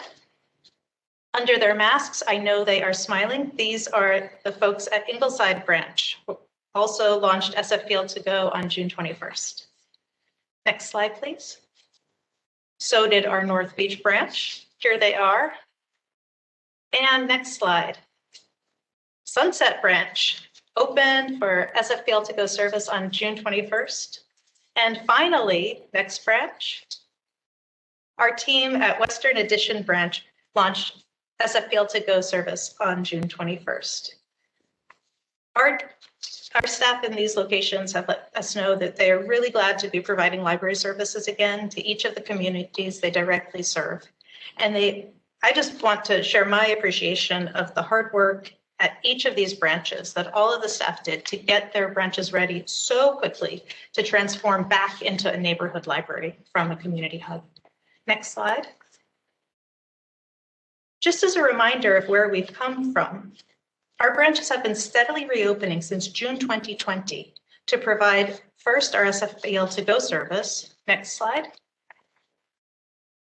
And now our full service. So, as you know, we're shifting our focus toward welcoming our communities inside their neighborhood branch libraries. Next week, we'll expand full service at the Bayview, Bernal Heights, Eureka Valley, Glen Park, Noe Valley, Ocean View, Parkside, Presidio, and Western Addition branches, all of which will provide service to the public in the building 5 days per week from 10 a.m. to 5:30 p.m. Our team is really looking forward toward August, when we will expand our full service library, our restored full service library services at Anza Branch, Golden Gate Valley, Ingleside, Marina, Merced, North Beach, Park, Portola, Potrero, Sunset, and West Portal. So by mid-August, we will have restored in-person library service to 26 branch libraries. I am truly grateful for the tremendous amount of care and dedication that the teams of staff in each branch are putting toward reopening for the public. They have been really engaged in ensuring that they get their branches ready, that they feel comfortable with the service model that we're providing. And we really appreciate the hard work that they're doing. Just for an idea of what that work entails, a branch like Parkside Branch that was closed entirely for the full year had 300 bins of boxes, each bin having maybe 30 to 35 books and other library materials in it. So the staff in each of these locations has meticulously checked in and reshelved thousands of books and other library materials in preparation to welcome their community back to their library. On behalf of the entire branch division, I want to be sure to thank our hardworking colleagues throughout the library system who have supported us in reopening the branch libraries. Our colleagues in custodial, security, engineering, facilities, IT, community programs and partnerships, the main library, finance, human resources, and the city librarian's office have all contributed to the effort to get each branch ready to resume public service to the library community. I appreciate this opportunity to share information about our branch reopening plans, and we'll be here to answer any questions you may have. Thank you. Thank you, Kathy, and thank you, Tom. I so appreciate both of you and your leadership, the leadership of your assistant chiefs, Katrin Reimuller at the Main and Rebecca Alcala Veraflor in the branches. Next week is indeed a huge milestone for us, restoring access at 5 branches that have been closed completely for 16 months. Noe Valley, Ocean View, Glen Park, Parkside, and Presidio coming back online. It means everything to those neighborhoods. So I just want to thank the entire library staff. I want to thank the Library Commission for all your support, and I want to thank the public for your patience and understanding as we've had to phase this reopening effort. Thank you.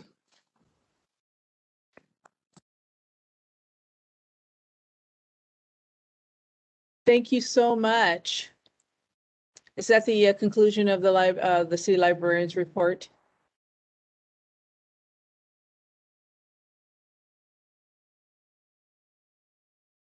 Yes, okay. So if that is the conclusion of the city librarian's report, then we are going to go into our public comment on this item, which is the city librarian's report, which was the reports made from Tom as well as Kathy. So operations, are there any callers in the queue? Yes, Madam President, there's one caller in the queue. Okay, would you please put the caller through? Yes, call-in user 10, your 3 minutes starts now. This, I guess, is Peter Warfield, number 10. You could call me by my name.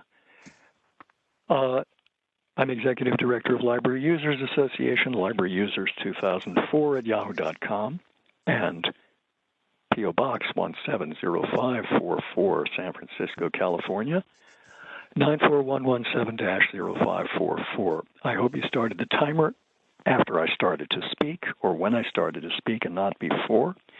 The sound is your time begins now, but the unmuting doesn't happen until after the unmuting happens, which apparently nobody else can hear but me. That comes after your announcement. So I hope you'll allow for what the system is doing. First of all, I want to thank Kathy Del Neo for at least referencing what is on a page, as well as a page number that I don't have. None of the stuff that I have on the reopening plan, none of the pages are numbered at all. And what Tom Fortin referenced as the opening picture wasn't there. So I'd like to request now from the Library Commission all of the presentations that were made tonight, as they were made tonight, so that I can see what the page numbers were if I listen to the tape recording again and make notes of what they said. I'm afraid that there's a very misleading claim being continually made and implied, and that is that service is returning to normal when, for example, you have full service at such and such a place, or when you have no restrictions on access at the main library. By chance, I've learned that, according to a reliable source, the main library still has multiple departments closed, such as the Library for the Blind, the Library for the Deaf, or that's what they were called, and the library, the Learning Differences section. That's not full service, and only opening until 5:30 p.m. with not a minute of evening service. That's not full service, as we had previously, and as the library users and, in fact, bond measures said, you should put a priority on hours. So where is that? That needs to be considered. And also, where are the current periodicals and newspapers, which can't be easily found any longer at local newsstands, and which are very expensive if you do find them, if you want to follow them regularly? I hope that you will consider really full service and comparable to what you've had as quickly as possible, and certainly quicker than what the 2022 timeline seems to be saying. Thank you very much. Thank you. Thank you for your comment. Man, are there any other commenters in the queue? Yes, Madam President, there's another caller in the queue. Please, would you put them through?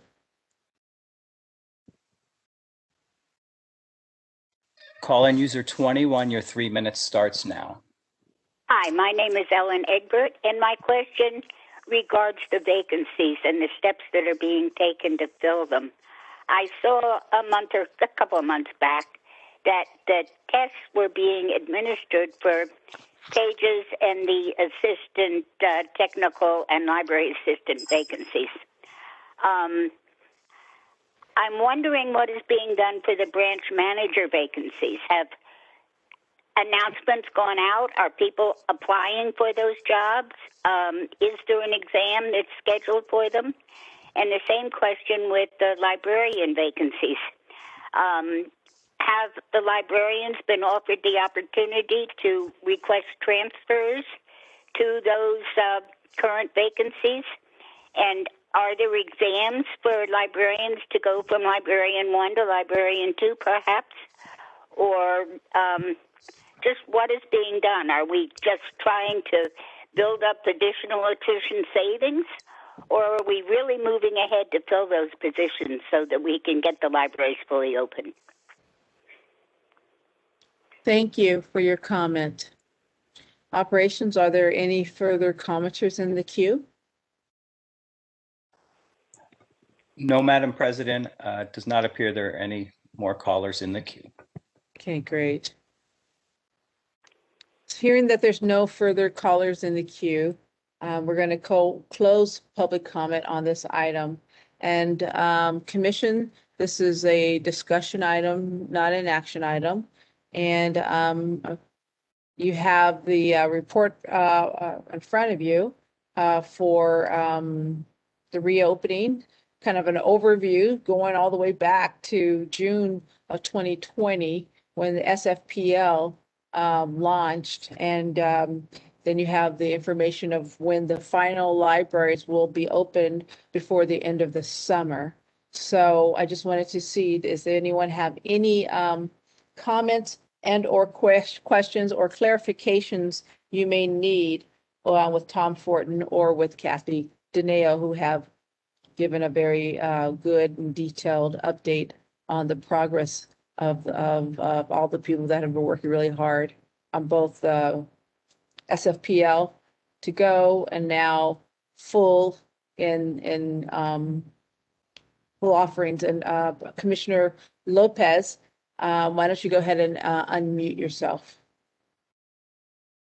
Yes, thank you for the report. I have a question regarding the long-term DSWs. Do we know, have we heard from the city? Do you know what the term is looking like? Or any information as to when the DSWs will be going back to their jobs? Thank you for the question, Commissioner Lopez. At the last check, we have 17 staff who are on what's called long-term extensions. Some of these people have been doing this work for, several months, if not over a year now. They're performing critical functions for the Department of Public Health. Some of these individuals have been extended through September 30th, and then others have been extended through December 31st, so the remainder of the calendar year. I know the Department of Public Health is trying to get staffed up.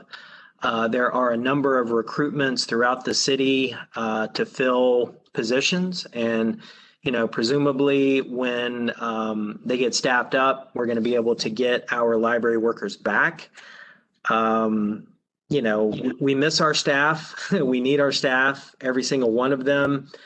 But we are still pressing forward with our own recruitment efforts. And I appreciate the comment from our former Council of Neighborhood Libraries member, Ellen Egbert. I want to assure the public that it's full steam ahead. We're trying to fill all of our position vacancies.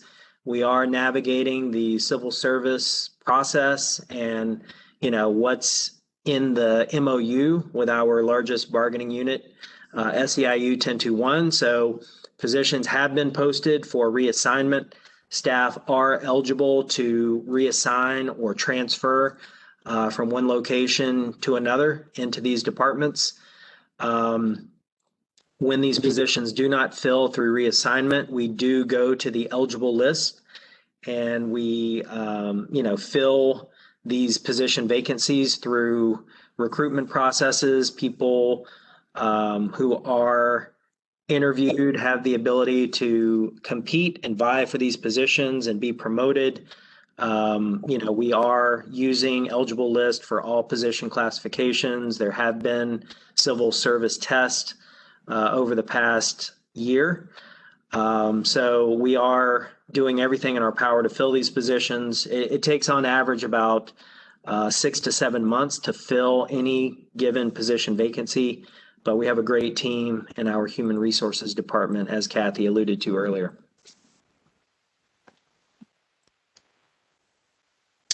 Thank you so much. I'm going to ask Commissioner Mall to unmute herself and so she could speak. Can you hear me? Yes, we can, Susan. Hello, Mary. I just wanted to say that I thought all the presentations were superb today, and I know the burden that's been placed on the library staff must be enormous.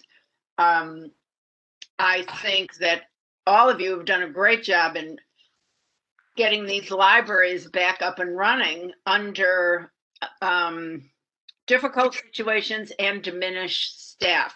So I think the public is now appreciating their libraries more than ever before. Actually, you always appreciate what you don't have.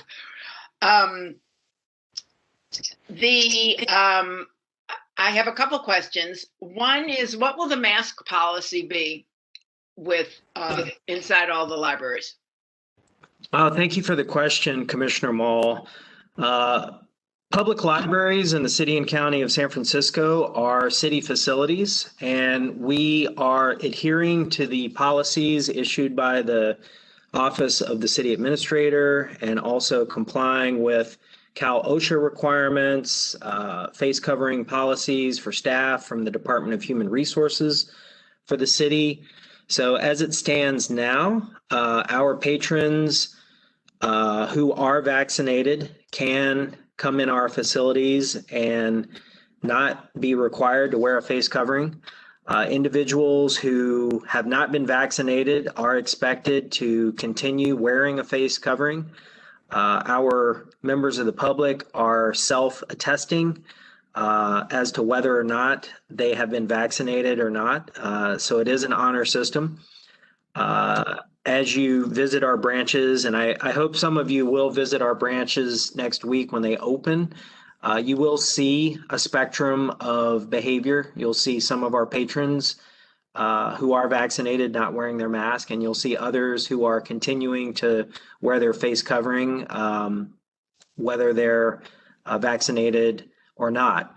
Our staff are in the process of uploading their vaccination status in our people and pay system. The city's Department of Human Resources has issued a survey internally to all city workers, 36,000 strong across the city. So our staff have to disclose whether they've been vaccinated or not. If they have been vaccinated, they are asked to upload proof of their vaccination. It's a secure system that our staff already use to do their timesheets. It's protecting their privacy. So our staff who are fully vaccinated, myself included, are no longer required to wear a face covering in the office. I am, here without a face covering for this meeting in the main library. Library staff who are not vaccinated yet are required to continue wearing their face covering until they're fully vaccinated. So I hope that answers your question. Well, it sounds like you're taking your marching orders from the city, right? I mean, the library isn't a special, you're not writing your own rules about that. Exactly. Yeah. Okay.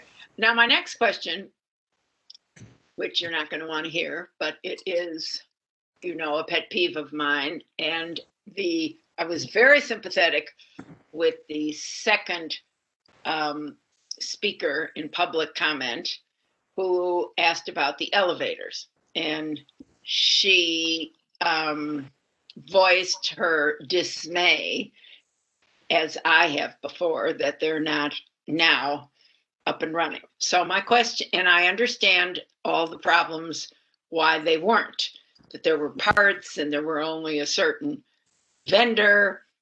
But could you please give me a status now and when you think they'll be fixed? Absolutely. Thank you for the question. And, we certainly appreciate the feedback. Our library leadership team, our engineering department, we are certainly doing everything in our power to move this elevator project, this replacement project along. We rely on our partners at the Department of Public Works to administer this project. We have a work order agreement with the Department of Public Works to, execute this work, be our project manager, be our liaison with the vendor. Unfortunately, this is a citywide issue with elevator replacement in city facilities.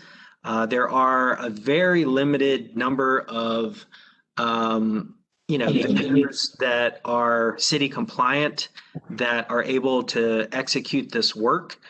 I also want to invite our chief operating officer and possibly our chief financial officer to add additional insight.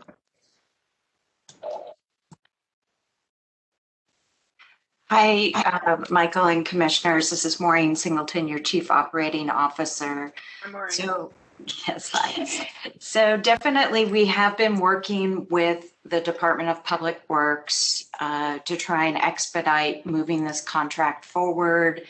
We are following up with them when we are not getting the level of service that we need to keep this project moving forward. We also are following up with them when the elevators go out of service after they've been renovated. There was recently, as you recall, an earthquake, and so the elevators have a trigger where you have to go and make sure that everything is safe and compliant, and that work has been done to make sure that they're safe for us to put back in service.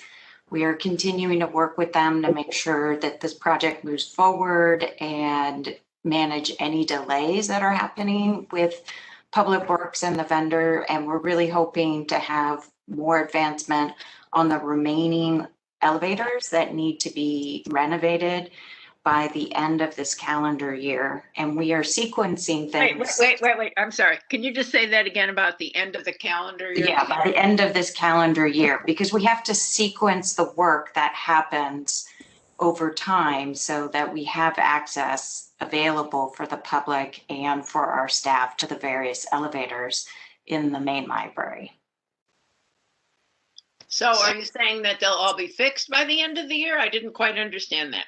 Yeah, we should be moving forward with the whole progress or all of the elevators. I do know that we've had some delays, and what I can do at a subsequent commission meeting is come back with any updates on the schedule and the status of the elevator repair and renovation project for the commission. So I want to make sure that I have all the current and updated information to present to the commission at a future meeting. Are those four main, I guess there's four, maybe there's six, libraries sort of in the center of the building, are those working right? Are any of those working right now? Yes, those elevators are working. We've had some interruptions in the service, and those are the things that we are working with Public Works and the elevator vendor to address the times where they do go out of service. So we're addressing it through having, working with them on their response time to get the elevators back in service. But it is really important that we are careful about putting elevators back in service to make sure that they are safe and ready to be back in service. No, you don't want anybody getting stuck in the elevator. No. I know, I totally understand that. Yeah. But this has been a problem as long as I've been on the commission, which is years now. So I'm hoping this is resolved, maybe finally. Yeah, we are definitely working on it. And as Michael mentioned, that this is a citywide issue with elevators, and that is something that Public Works is also working on to have an improvement across the city for all of us. So it is not just an issue that the library is managing, but we are working towards it with our partners at Public Works. Okay, thank you very much. Thank you to both of you for that. Are there any other items among the commissioners for either Tom, Kathy, the city librarian, or any of the staff as it relates to this item? Okay, seeing that there's none, we're going to go ahead and bring this commission discussion to a close. I just want to thank you so much again to Tom and to Kathy for really just a very clear update and roadmap of where we've been and where we're going. So we're now going to move on to our item number 5 of our agenda, which is the approval of the minutes of June 17, 2021. This is an action item for the commission. But before we do that, we will go into our public comment on this agenda item. Operations. Are there any callers in the queue, please? Yes, Madam President, there's one caller in the queue. Thank you. Would you put the caller through? Calling user 10, your 3 minutes starts now. This is Peter Warfield, Executive Director of Library Users Association.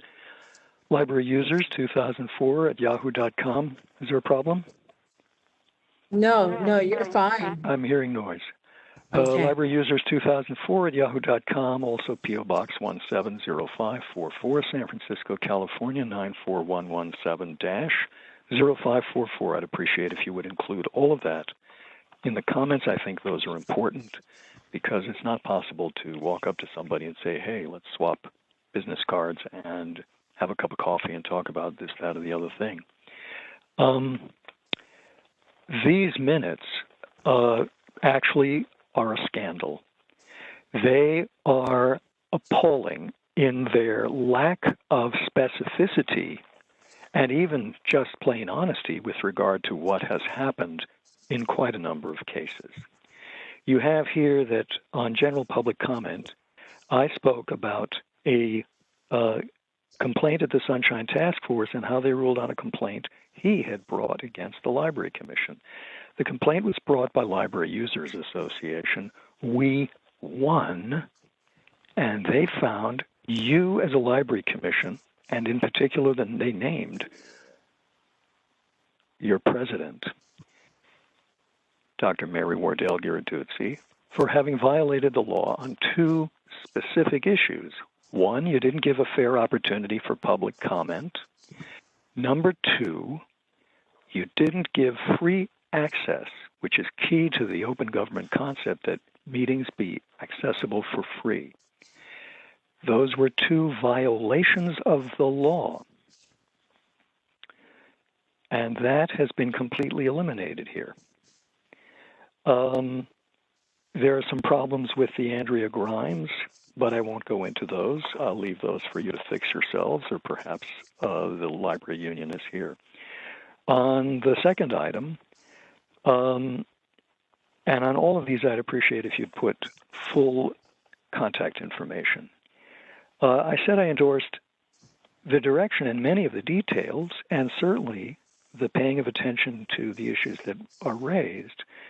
But I also said, we've given you specific things to do to improve equity. For example, having virtual programs available and known to be available by phone to people who don't have a computer or access to the internet.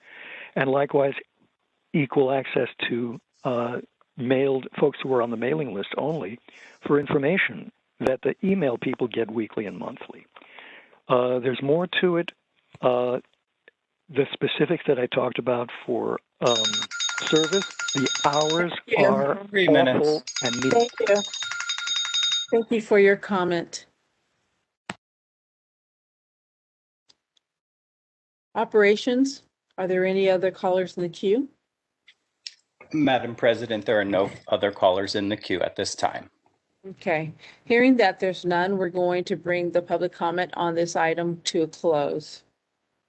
So, commissioners, you have before you the minutes for June 17th, 2021.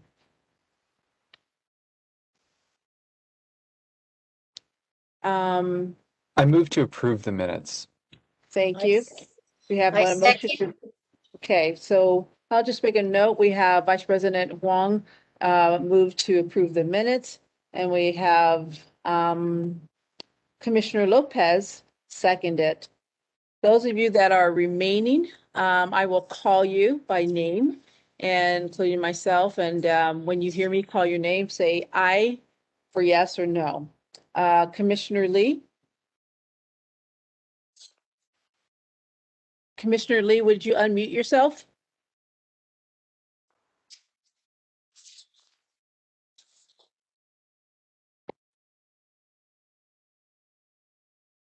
Commissioner Lee?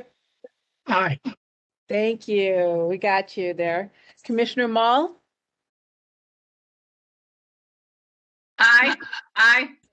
Thank you. And myself is Commissioner President Wardell is an aye as well. So the ayes pass unanimously, and the minutes for June 17, 2021 are approved. So thank you for doing that. Madam President, if I may, did we register Vice President Wong and Dr. Lopez's votes on the minutes? Yes. Okay, good. Okay, Yes. I'm sorry. I just wanted to make sure. Thank you. No, I thank you for those procedural techniques. Yeah, I did.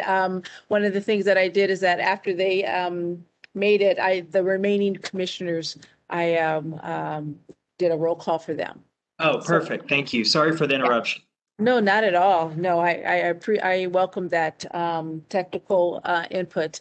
So with that, we are now going to move on to our final item, which is adjournment. But we're going to be doing it in honor of the memory of Regina Ursula Manudri, who's a former San Francisco City librarian and former president of the American Library Association. Quite a full life as far as library leadership. Can't really get any higher than this. And so a life well lived and of both library leadership as well as public service. And so I'm going to turn it over to our city librarian. Thank you, Madam President. I appreciate this opportunity to pay tribute this evening to former city librarian Regina Manudri. City librarian Manudri was born on May 9th, 1937 in San Francisco. According to her obituary, she was a smart and precocious child who learned to read before attending school. Her love of reading led her into librarianship. She graduated from San Francisco's Lone Mountain College and then received her master's degree in library science from UC Berkeley in 1959. Her first professional job as a librarian was with the Menlo Park Library down on the peninsula. She later served as a young adult librarian in Mountain View, regional librarian at Santa Clara County Library, and assistant Alameda County librarian before becoming the director of the Berkeley Public Library in 1977. She lectured at UC Berkeley and San Jose State Library School. She was elected president of the California Library Association and later served as the president of the American Library Association. Throughout her career, she was known for championing library services for youth, customer-focused service and responsiveness to the public's needs, and participatory management in the workplace. She retired from the Berkeley Public Library in 1994. At that time, the board of the Berkeley Public Library, the trustees, honored her and designated her library director emerita, and they named the library's young adult room after her. In 1997, Manudri was called out of retirement to provide much needed library leadership here at the San Francisco Public Library. During her tenure, Mayor Willie Brown allocated $2.5 million for the construction of a new branch library in the Ocean View neighborhood, the first in 30 years.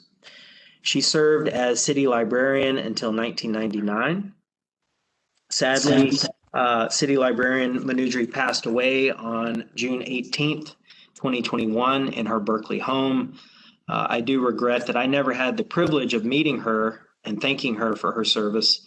So I do appreciate your consideration of taking action to adjourn the meeting this evening in memory of former San Francisco Public Library City Librarian Regina Manudri. Thank you.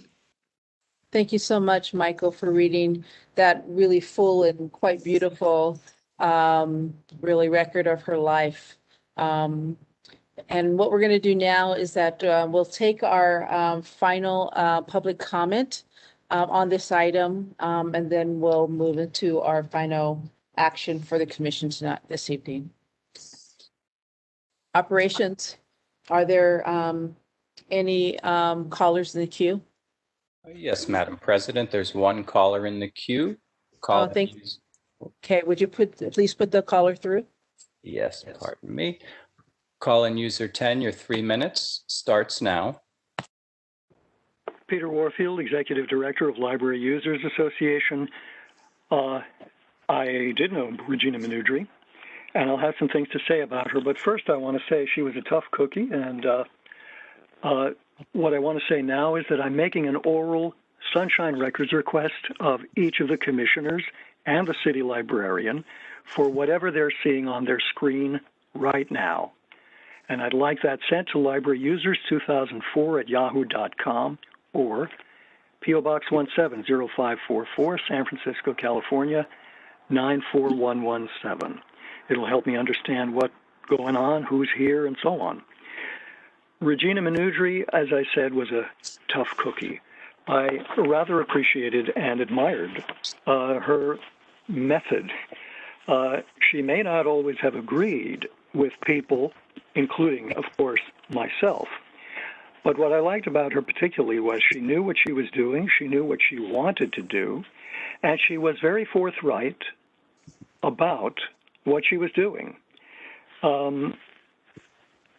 If she disagreed with you, she didn't soft pedal it. She would tell you what her position was, and she would explain it. You still might not agree, but at least you had gotten an explanation from her. One of the very interesting things was a very big controversy that happened at the public library right around the time that she ended up having a stroke. Let me just say that the beginning paragraph that Michael Lambert read included something that he excluded, and that is that the library, when she was called by Willie Brown, was, quote, struggling through several major crises. So I won't go into that, but let's just say this. She had a very strong sense of the professionalism of the librarians and the library, the training, the quality of the programs. And so she wanted those things to be remaining and sacrosanct. So there was a question of a member of the public who wanted to do a kids' reading at one of the branches. We can go into details. I'd be glad to talk with anybody who would like to. She said no. This is a children's program in a professional library. Professional librarians should read to the kids. In this, she was opposed by the mayor and basically forced to back down. There are some people who say her stroke came from the battle with the mayor, made her knuckle under. But in any case, she was a strong and a capable person. She was out for the best for the public and the library. Thank you very much, and certainly adjourn in honor of her. Thank you for that public comment. That was very nice. Are there any other commenters in the queue? Madam President, there are no other callers in the queue. Okay. So, commissioners, you have the the obituary in your packets that you heard City Librarian Michael Lambert read in honor of the leadership as well as service of Regina Manudri, former city librarian, as well as president of the American Library Association. I'd like to see if I can get a motion to adjourn. So moved. So we have Vice President Wong, who has moved to adjourn the meeting in honor. I will second that. Thank you. We have Commissioner Lopez, who has seconded to adjourn in her honor. And so the remaining commissioners, I will call you by name. Commissioner Lee. You can unmute yourself. Commissioner Lee. Say aye or no. Commissioner Lee, we're adjourning.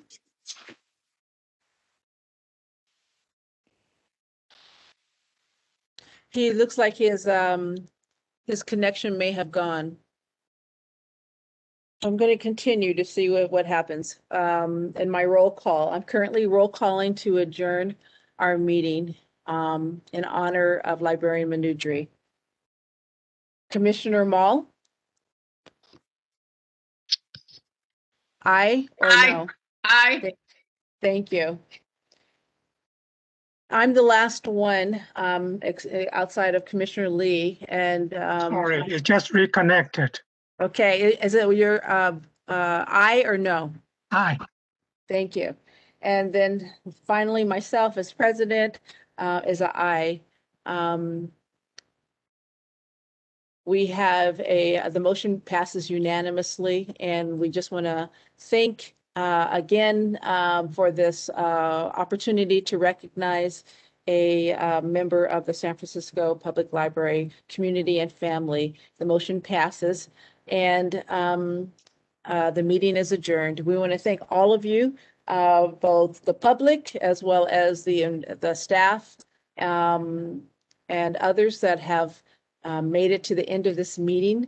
It was important to include many of the things that we had. It was a really important agenda. And we want to thank you, and we look forward to seeing you at our next meeting of the San Francisco Public Library. This meeting is adjourned.